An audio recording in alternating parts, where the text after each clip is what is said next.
You know, I really hope you guys appreciate the lengths I've had to go through in order to obtain all of these Charlie Brown TV specials. This one, which was originally released on DVD in March 2011 before its television debut in the fall of that same year, has been so sparingly distributed that I ended up having to order it twice via 2 different secondhand vendor sites before I finally got my hands on a copy. To this day, it's the last Charlie Brown special to premiere on mainstream television, as no more specials would be produced for more than a decade, until the end of 2021, with the first of so far 4 specials made directly for the Apple TV Plus site, which, sorry to report, I have no plans to review anytime in the near future.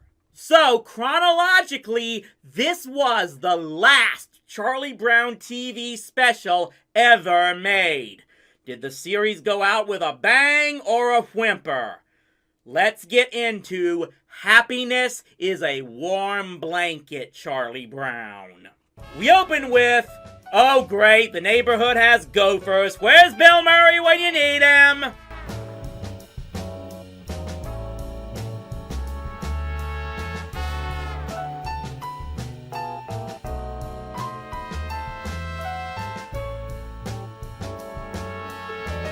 No, this is actually a retelling of that storyline where Lucy buried Linus's blanket from both the comics and It's an Adventure Charlie Brown. Only this time it's being told in media res, because after a really depressing scene where Linus basically asks, "You're wondering how I got here," and then the title sequence, we turn the clock back to baseball spring training, where of course Charlie Brown is trying to get everyone fired up, but his team naturally has problems, such as Linus needing to hold his blanket while in the batter's box.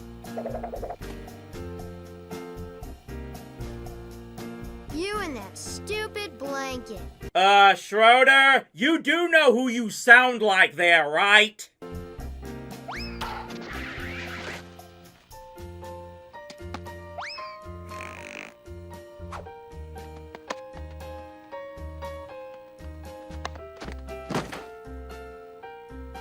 You're out. Actually, I'm pretty sure he could be called safe for interference there, Lucy.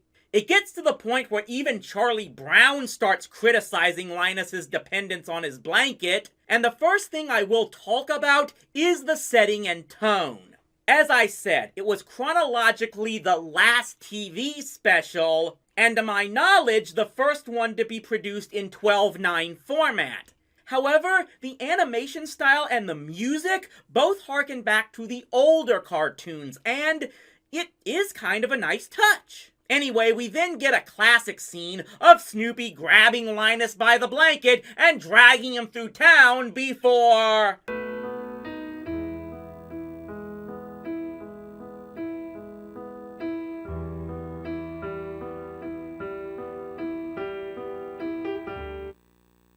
You fascinate me. Yeah, again, this is one of the few specials that was made for an hour-long time slot. Methinks there was some padding put in here. We go back to Snoopy stalking Linus like a vulture, ignoring the fact that dogs can't climb trees, and we don't really see how he got into the house after that, but... aw, that's actually kind of sweet. So guess who has to show up and ruin it all? Okay, it's only so she can wash it this time, but you could be a little nicer about it. We get more filler. And at least here it's a nice touch that they brought back forgotten characters like Violet and Shermie, before we finally get to what we are expecting. Lucy griping about Linus's need for his blanket, and it's here that we are introduced for the first time in any Peanuts cartoon, after nearly 40 of these over 50 years, to the infamous blanket-hating grandma. And she says that none of her other grandchildren has a blanket because she'll be here in 1 week. And this time, she's serious about making you give up that stupid blanket. Serious? How serious? She said that either you give up that blanket by the time she gets here, or she'll do it for you. Welp, now we know where Lucy got her bitch bag factor from. So the next few minutes is just more short vignettes, mainly centered around Linus supposedly trying to rid himself of the need for his blanket. 6 days. Never believe anything I say. You're sweet Baboo. I'm not your future husband, and I don't really care if you like me or not.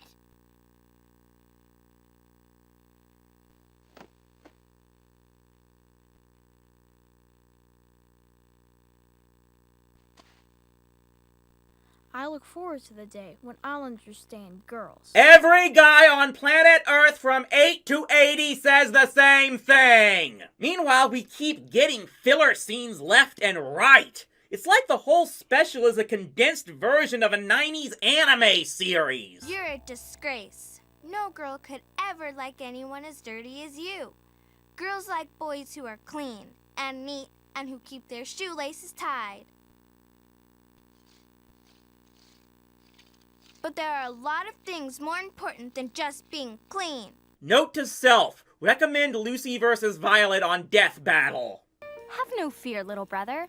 My job is to heal, to guide the patient, to be that voice gently whispering sound advice into his ear. Grow up!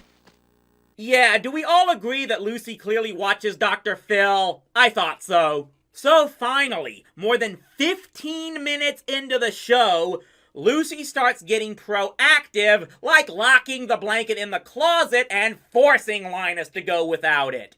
It does not work very well. 3 days!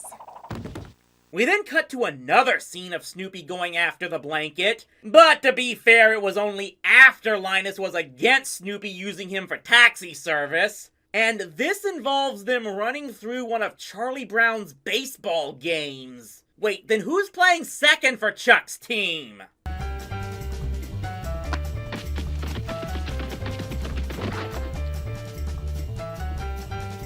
Hooray!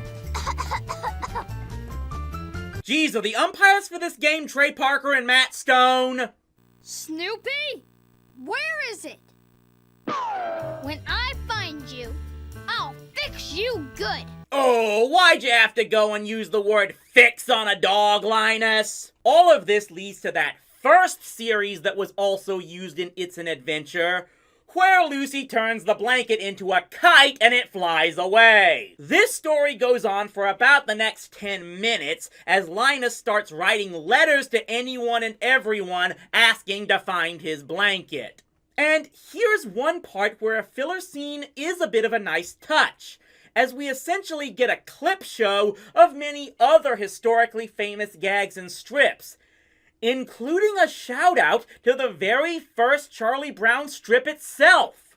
Gotta give the creators this much credit. They clearly did their homework on this. Well, that's that.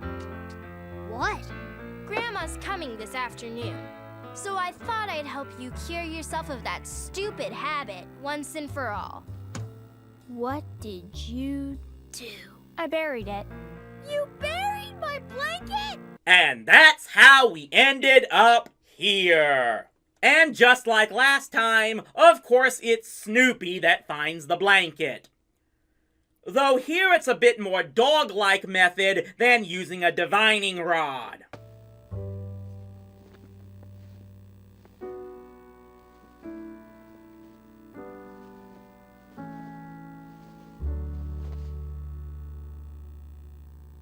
I hear my sweet Baboo got his blanket back. Yeah, that nosy dog found it and dug it up.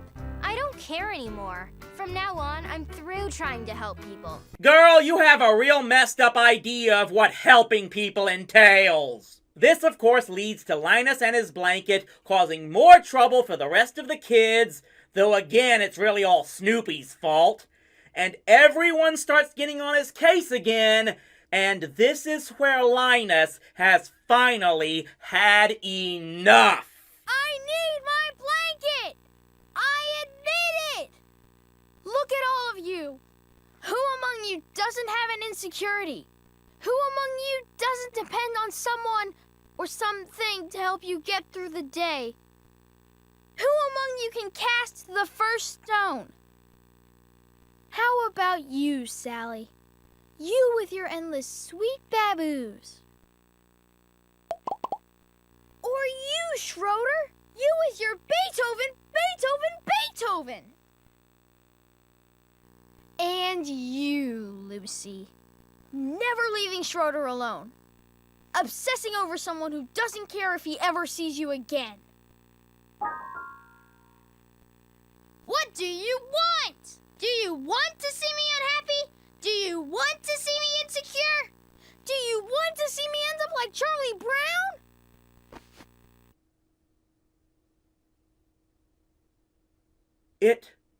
It wasn't filler. None of it was.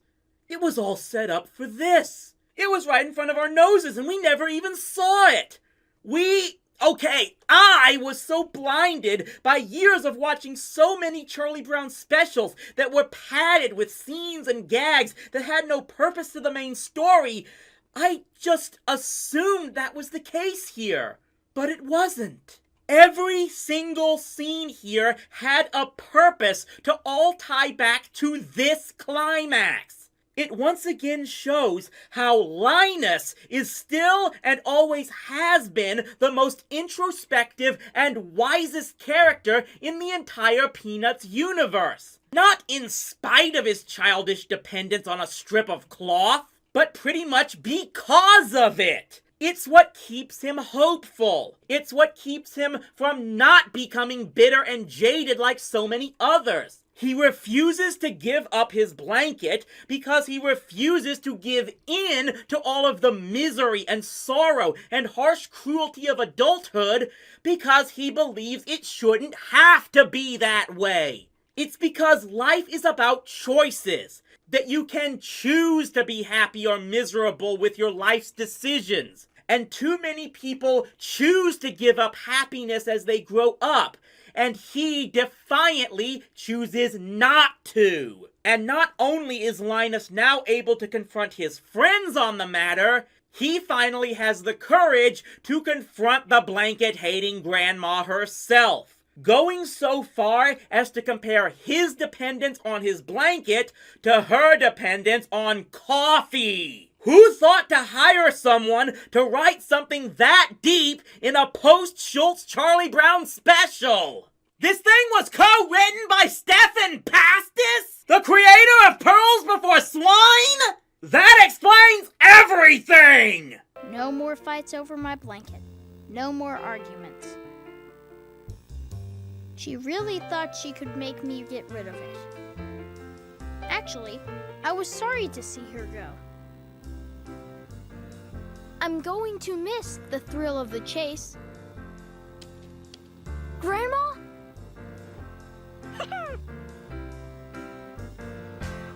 I got it all wrong. I got all of it completely wrong. This might just have been the most brilliantly written Charlie Brown special of them all. When I first started watching this special, I had a pretty good guess as to what it was going to be. It was going to be a less than subtle message about the pressures of adulthood and supposed maturity and being expected to act a certain way, and how really being forced to adhere to those pressures often isn't as healthy as many think it is. About how all of us do have our insecurities, and being made to hide them all the time does not aid our mental health under the pressures of society. And technically, I suppose I guessed right on that. But the way that message was ultimately delivered was something I've never seen before in any of these specials, and it's just amazing. It's almost Watchmen-like in how so much you see in the early parts of the show seem to have no real purpose to the story until it all comes back to be the very purpose of the story. And what starts as something that seems like a drag to get through ends up being something you need to watch all over again to see what exactly they were building up to. It takes what looks like a cluttered up attempt to pay tribute to the old classic Peanuts and reveals it to be something far, far deeper than anything we could have ever imagined. Of all the Peanuts television specials made since Charles Schulz's passing, this may be the biggest tribute to the man's original work of them all. The animation and music are enough of a classic throwback, but the story itself may be the best example of showing every character as the everyman they were clearly supposed to be. And every one of them as someone that somebody can identify with in even just some small way. If you're at all able to obtain a copy of this special, you need to watch it. It could completely change your life in realizing just should not be ashamed of whatever little foibles you might have in life, that it's part of who you are. And that's what makes you special above all else. So, what do we have left in this series of reviewing Charlie Brown specials? Brace yourself, my rowdy friends, because next month we're gonna cap everything off by getting musical.